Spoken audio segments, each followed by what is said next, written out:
ชาวกรุงฝากความรักหมายมุ่งไม่วางเว้นถึงมีสร้อยทอง200 เส้นก็ไม่เห็นหวังเรียงเคียงชม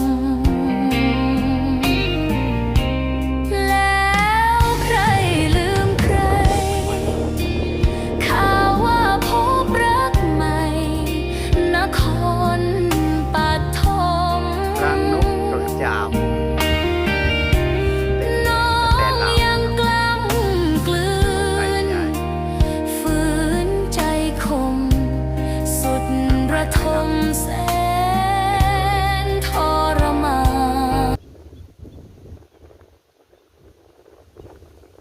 แหวกนูนอีก